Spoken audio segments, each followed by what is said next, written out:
राष्ट्रिय सभामा सहभागी हुँदै गर्दाखेरि अब राष्ट्रिय सभालाई पहिला कैयौं राजनीतिक कर्मीदेखि लिएर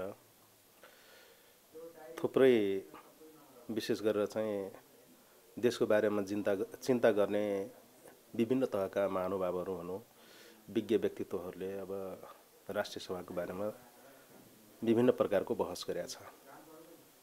कोहीले राष्ट्रिय सभाको काम छैन भन्ने पनि भनेका छन्। कोहीले अब अहिलेको संसदीय व्यवस्थाका आधारमा राष्ट्रिय सभाको महत्त्वपूर्ण आवश्यकता छ भनेर पनि व्याख्या गरेका छन्।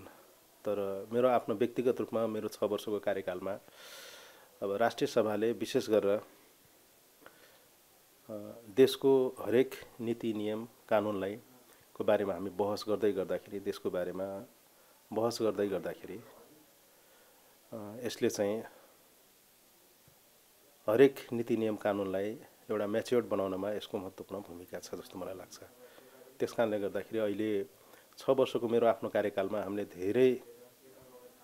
धेरै चाहिँ कानुन निर्माणको प्रक्रियामा हामी बहस गर्यौं। ती बहस गर्ने क्रममा कैयौं कानुनहरू अब राष्ट्रिय सभाबाट पनि सिर्जित भएर चाहिँ हैन प्रतिनिधि सभा गए। कैयौं अब फिर्ता गर्ने काम पनि भए, कैयौं बहसहरू गर्ने कामहरू मलाई लाग्छ कुल रूपमा 6 वर्षको मेरो आफ्नो कार्यकालमा एउटै समितिमा बिताएँ मैले। प्रत्याजित व्यवस्थापन तथा सरकारी आश्वासन समितिमा नै मैले बिताएँ। त्यसमा हामीले प्रत्याजित कानुनहरू त्यसपछि गएर चाहिँ राष्ट्रिय सरोकारका महत्त्वपूर्ण चाहिँ विषयहरूमा देखि लिएर चाहिँ सरकारी आश्वासनका क्षेत्रमा हामीले काम गर्यौं। अब काम गर्ने क्रममा चाहिँ मेरो चाहिँ हैन राष्ट्रिय सभा र हैन समितिमा एउटै समितिमा काम गरेको कारणले गर्दाखेरि धेरै कुरा बुझ्ने अवसर पनि पाइयो देशको बारेमा र धेरै कुराहरू त्यहाँबाट निर्देशन दिने काम पनि गर्यौं। धेरै हाम्रो चाहिँ हैन कैयौं सचिवदेखि लिएर मन्त्रीजीहरूसँग चाहिँ प्रत्याजित कानुन सन्दर्भमा सरकारी आश्वासन सन्दर्भमा राष्ट्रिय महत्त्वका चाहिँ दस्तावेजहरूमा हामी धेरै बहस गर्यौं। त्यसले स्वाभाविक रूपमा राष्ट्रिय सभाबाट त्यो समितिमा काम गर्दै गर्दाखेरि त्यसले स्वाभाविक रूपमा प्रत्याजित कानुनहरूलाई चाहिँ सरकारले कसरी प्रयोग गर्ने, कसरी लागू गर्ने भन्ने कुराहरूमा एउटा महत्त्वपूर्ण चाहिँ हैन बुझाइ सिकाइ र कामहरू भएका छन् जस्तो मलाई लाग्छ। संविधानले एउटा निर्देशन दिइसकेको छ हैन, जस्तै प्रहरी समायोजन महत्त्वपूर्ण हैन, कर्मचारी समायोजनका कुराहरू थुप्रै छन् जसका कारणले गर्दाखेरि शिक्षामा, स्वास्थ्यमा सबभन्दा बढी चाहिँ विकराल असर परेको छ। त्यसले गर्दाखेरि प्रदेश सरकारले त्यसपछि गरी स्थानीय सरकारहरूले काम गर्न सकेको त्यो कानुन नबन्दाखेरि ती ठाउँहरूमा काम गर्न निकै नै कठिनाइ भएको छ हैन। त्यसकारणले गर्दाखेरि संहिता कार्यान्वयनको सन्दर्भमा संहिता कार्यान्वयन गर्नको लागि यी दुईटा कानुनहरू अन्य कानुनहरूको पनि आवश्यकता छ, तर यी कानुनहरू धेरै महत्त्वपूर्ण छन् र यो काम धेरै अगाडि गरिसक्नु पर्ने थियो।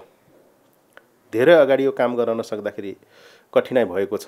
अहिले भर्खरै मात्र चाहिँ प्रधानमन्त्रीज्यूले चाहिँ हैन हामी यो छिटोभन्दा छिटो यसलाई कार्यान्वयन गर्दैछौँ भनेर चाहिँ हैन हामी अगाडि बढाउँदैछौँ भनेर भन्नुभएको छ।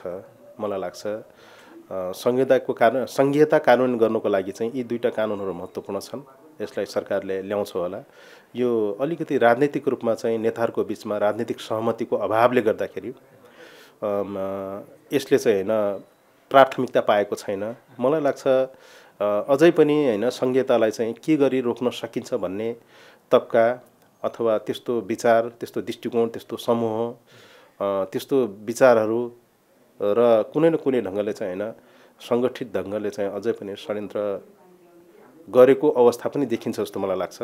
यसमा विशेष गरेर अहिलेको संहितालाई कार्यान्वयन गर्नको लागि संहिता पक्षधरहरू नेपाल कम्युनिस्ट पार्टी माओवादी केन्द्र, नेकपा एमाले, नेपाली कांग्रेस विशेष गरेर चाहिँ उहाँहरू यसलाई चाहिँ यसमा एउटा राष्ट्रिय सहमतिका आधारमा यसलाई कार्यान्वयन गरेर गयो भने राम्रो हुन्छ होला जस्तो लाग्छ। उहाँहरूको बीचमा एउटा सहमति नहुन सक्दाखेरि चाहिँ यो रोकिएको थियो, तर अब यसलाई एउटा प्रक्रियामा अगाडि टुङ्ग्याउने जस्तो देखिन्छ। यही नै हो। कैयौं बेला प्रतिनिधि सभाको चाहिँ हैन बैठकहरू स्थगित भइरहँदा राष्ट्रिय सभा चलि नै रहेको अवस्था पनि थियो। हामी 6 वर्षसम्म काम गर्दै गर्दाखेरि हाम्रो बिचमा छलफल पनि चल्थ्यो हैन। राष्ट्रिय सभा भनेको चाहिँ हैन यो एउटा विशिष्ट सभा हो, यसमा हामीले दलीय गन्ध दिनुहुन्न भन्ने कुरा त हुन्थ्यो, तर दलीय व्यवस्था भएको कारणले गर्दाखेरि दलीय आधारमा पठाउँदै गर्दाखेरि पहिलो संहिता आइसकेपछि संहिता कार्यान्वयन गर्ने क्रममा पहिलो कार्यकालमा नै हामी गयौँ। पहिलो कार्यकालमा जाँदै गर्दाखेरि यसलाई जति यसलाई म्याच्योर्ड बनाउनु पर्ने थियो, जति यसलाई अलि दलको छायाको रूपमा नभएर चाहिँ हैन एउटा चाहिँ राष्ट्रिय महत्त्वको एउटा विशेषज्ञताका आधारमा यसलाई जुन जसरी प्रयोग गर्नुपर्थ्यो त्यो कुरामा स्वाभाविक रूपमा कमी नै रहेको छ। यसलाई चाहिँ मलाई लाग्छ नागरिक समाजदेखि लिएर देशका प्रभुत्वहरूको व्यक्ति, मिडियाकर्मी सबै क्षेत्रबाट यसको बारेमा चाहिँ हैन बहस त गर्नु नै पर्छ जस्तो मलाई लाग्छ। किनकि अहिले यसो हेर्दै गर्दाखेरि दलले व्यवस्थाभित्र पनि दलले चाहिँ अलिकति स्वतन्त्र टाइपका मान्छेहरूलाई चाहिँ त्यो ठाउँमा पठाएर गयो भने यसको गरिमा, यसको ओज र यसको महत्त्व झन् बढेर जान्छ जस्तो मलाई लाग्छ। यो पहिलो कार्यकाल भएको कारणले गर्दाखेरि जति यसलाई चाहिँ हैन एउटा चाहिँ यसलाई कसरी देखियो भने अलि प्रतिनिधि सभामा पर्न नसकेका अथवा राजनीतिक एउटा दाउपेच अथवा पार्टीभित्रको चाहिँ विवादलाई एउटा समाधान गर्ने एउटा थलोको रूपमा चाहिँ अलि यसको गन्ध बढी देखिन्छ राष्ट्रिय सभामा।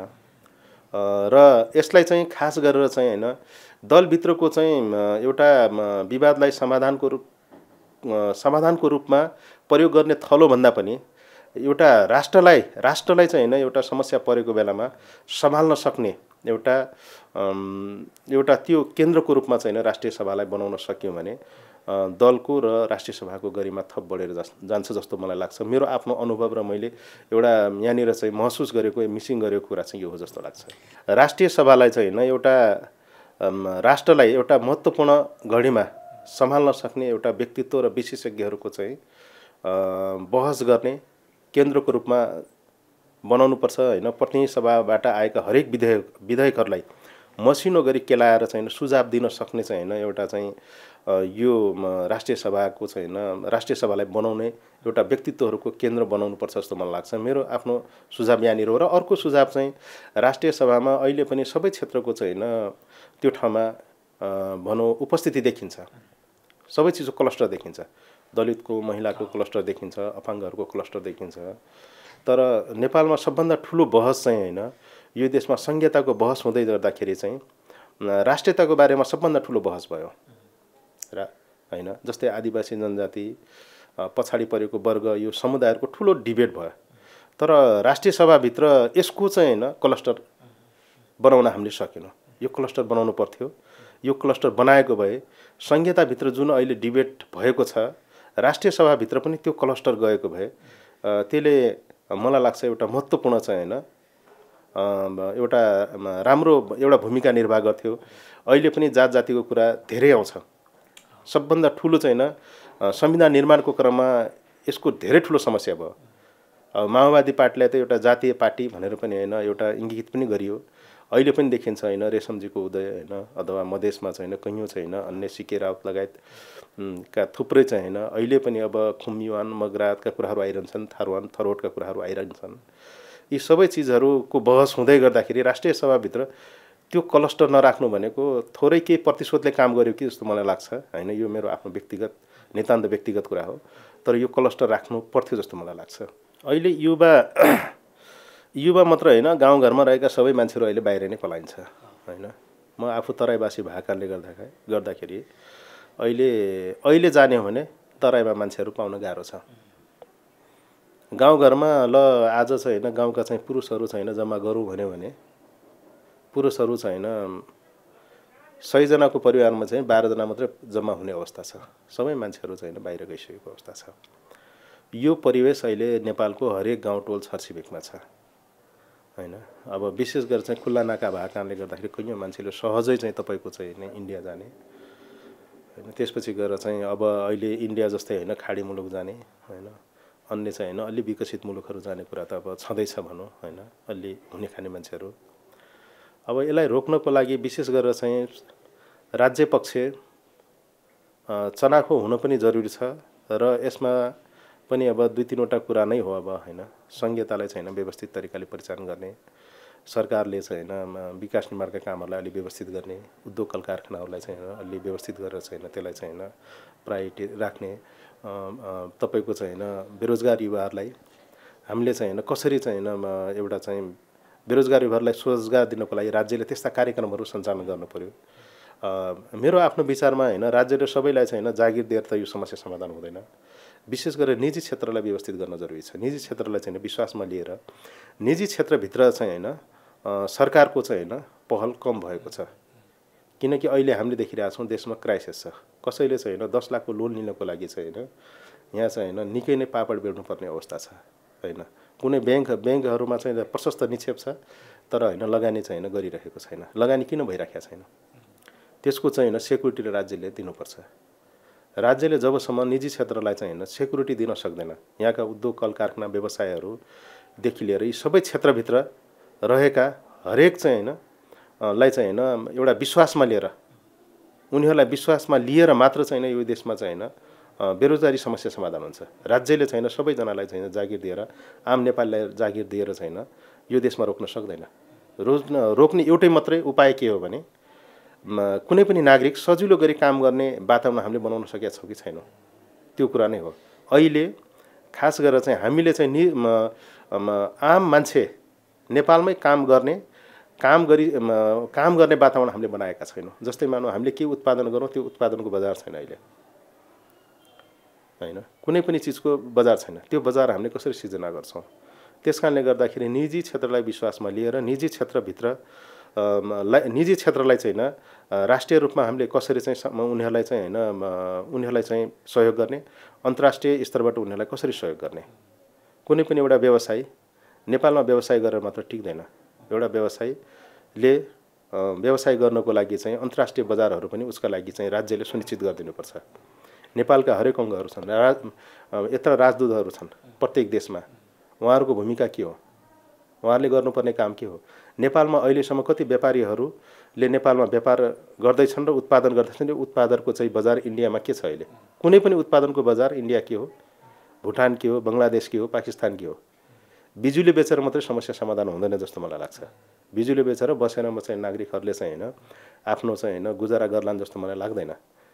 मुख्य गरी चाहिँ होइन हामीले चाहिँ निजी क्षेत्रको हरेक क्षेत्रलाई अन्तर्राष्ट्रिय क्षेत्रमा चाहिँ उनीहरूलाई चाहिँ स्थापित हुने काम गर्ने वातावरण, एउटा नेपाली व्यवसाय दुनियाँको जुनसुकै ठाउँमा पनि होइन काम गर्ने माहौल हामीले बनाउनुपर्छ।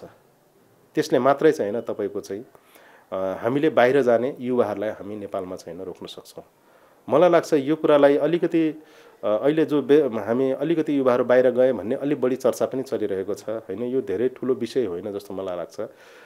युवाहरू केही समयको लागि काम गर्न जाने फेरि नेपालमा फर्किने यो स्वाभाविक रूपमा यो भइ नै रहन्छ।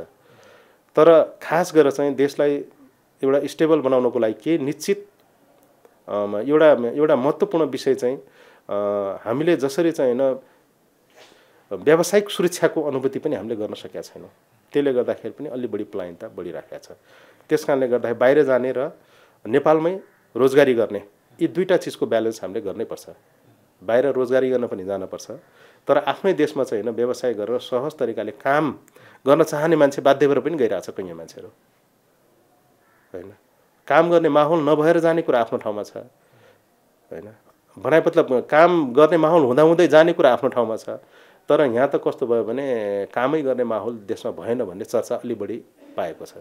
त्यसकारणले गर्दाखेरि राज्यले चाहिँ होइन ध्यान दिनुपर्ने कुरा चाहिँ आफ्नो देशमा चाहिँ प्रशस्त रोजगारीको चाहिँ सिर्जना गर्नको लागि चाहिँ निजी क्षेत्रलाई चाहिँ विश्वासमा लिएर रोजगारी सिर्जना गर्ने र त्यसपछि गएर त्यति गर्दा पनि बाहिर जान त छुट्दैन। फेरि पनि एक थरी मान्छे बाहिर गएर पनि त काम गर्न चाहन्छ, त्यो बाटो पनि हामीले सहज बनाउनुपर्छ। र अहिले चाहिँ हाम्रो चर्चा चाहिँ बढी के भएको छ भने बाहिर चाहिँ नेपालमा कुनै स्थानै रहेन हाम्रो काम गर्ने, त्यस कारण हामी जाँदैछौँ भन्ने बढी चर्चा पायो। त्यसैले यो चर्चा चाहिँ घटाउनुपर्छ जस्तो मलाई लाग्छ। विश्व शान्ति सम्झौता हैनलाई चाहिँ हैन एउटा निष्कर्षमा पुर्याउनु पर्ने हो अहिलेसम्म, तर अहिलेसम्म चाहिँ हैन यो पुर्याउन सकेको छैन हैन। अब माओवादीको नेतृत्व नै अब तेस्रो पटक अहिले चाहिँ प्राइम मिनिस्टर भइसक्नु भयो हैन। अहिले पनि चर्चाको विषय नै बनेको छ। तर अब यो यसमा को जिम्मेदार भन्दाखेरि चाहिँ राजनीतिक दलहरू नै जिम्मेदार हुन्। किनकि नेपाली कङ्ग्रेस, नेकपा एमाले, नेकपा माओवादी बिचमा नै यो सहमति भएर विशेष शान्ति सम्झौता चाहिँ होइन टुङ्गोमा पुर्याउने भन्ने सहमति भएको थियो। तर यो 6-7 महिनामा टुङ्गिन्छ भन्ने त्यतिखेर टुङ्गिन्छ भन्ने कुरा आज चाहिँ होइन 18-19 वर्षै भइगयो भनौँ। तर पनि होइन यो चाहिँ होइन विशेष शान्ति सम्झौता टुङ्गोमा पुगेको छैन। विशेष शान्ति सम्झौता टुङ्गोमा नपुग्नुको मूल कारण मलाई कस्तो लाग्छ भने होइन अझै पनि होइन यो खास गरेर चाहिँ यसको पछाडि चाहिँ राजनीतिक सन्तुलन मिल्न नसकेको कारणले गर्दाखेरि विशेष शान्ति सम्झौता नटुङ्गेको कि जस्तो पनि लाग्छ। र अहिले फेरि चर्चाको एउटा विषय बनेको छ होइन दिनौँ जसो चाहिँ मलाई लाग्छ यसको बारेमा चाहिँ छलफल चलिरहेको छ। अहिले सत्यनिरूपण तथा मेलमिलाप होइन आयोगको माध्यमद्वारा यो समस्या समाधान गरेर चाहिँ विशेष शान्ति सम्झौतालाई एउटा टुङ्गो पुर्याउने भनेर अहिले भर्खरै मात्र पनि यो सदनमा चर्चा चलिरहेको छ। मलाई लाग्छ अहिले यो निकट भविष्यमै ढिलो चाँडो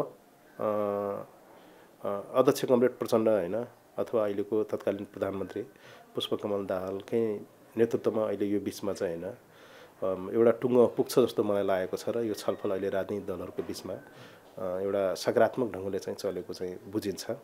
यसलाई टुङ्गो पुर्याउनुतिर जान अब यसमा को दोषी भन्ने भन्दा पनि सहमति नेताहरूको बिचमा सहमति नहुँदै जाँदै गर्दाखेरि चाहिँ यो एउटा चाहिँ समस्या समाधान नहुन सकेको यो महत्त्वपूर्ण कुरा हो। माओवादीको लागि त यो झन अझ एउटा टुङ्गोमा पुगोस् होइन। विशेष गरी यसको विशेष असर चाहिँ होइन तत्कालीन भनौँ विद्रोही पक्ष अथवा माओवादी केन्द्र र सरकारसँग चाहिँ जोडिएको एउटा महत्त्वपूर्ण चाहिँ होइन यो एजेन्डा हो। यसलाई टुङ्गोमा नपुर्याइकन यसले स्वाभाविक यसले पनि एउटा चाहिँ देशलाई एउटा दिगो विकास र दिगो बनाएर अहिलेको संहितालाई दिगो बनाउनतिर नदिनुको मूल कारण पनि मलाई लाग्छ यसको पनि कुनै न कुनै तरिकाले हात छ। यसले गर्दाखेरि राष्ट्रिय अन्तर्राष्ट्रिय रूपमा यसले कुनै न कुनै प्रकारको चाहिँ होइन शक्ति सङ्घर्षमा यसले चाहिँ होइन एउटा चाहिँ कुनै न कुनै अडचनहरू ल्याइराखेको हुन्छ। कानुनी होइन अन्तर्राष्ट्रिय कानुनी अडचनहरूदेखि लिएर हरेक चिजहरूमा यसले कुनै न कुनै चाहिँ डिफेक्टहरू ल्याइरहेको छ। त्यस कारणले गर्दाखेरि देशको निमित्त पनि यो विशेष शान्ति सम्झौतालाई चाहिँ हामीले टुङ्गोमा पुर्याउनुपर्छ होइन। यो देशको विकासको लागि संहितालाई तपाईँको चाहिँ होइन यसलाई स्थायित्व गर्नका लागि पनि यो शान्ति सम्झौता महत्त्वपूर्ण चाहिँ होइन आवश्यकता छ टुङ्गोमा पुर्याउन। र नेताहरूले यो ढिलो चाँडो अब यही वरिपरि अब हामी त सदनबाट बिदा लिइरहेछौँ होइन। अब आउने चाहिँ होइन कार्यकाल पुरा गर्ने अब आउने माननीयज्यूहरूदेखि लिएर चाहिँ यसलाई एउटा टुङ्गोमा सायद पुर्याउँछन् जस्तो मलाई लाग्छ।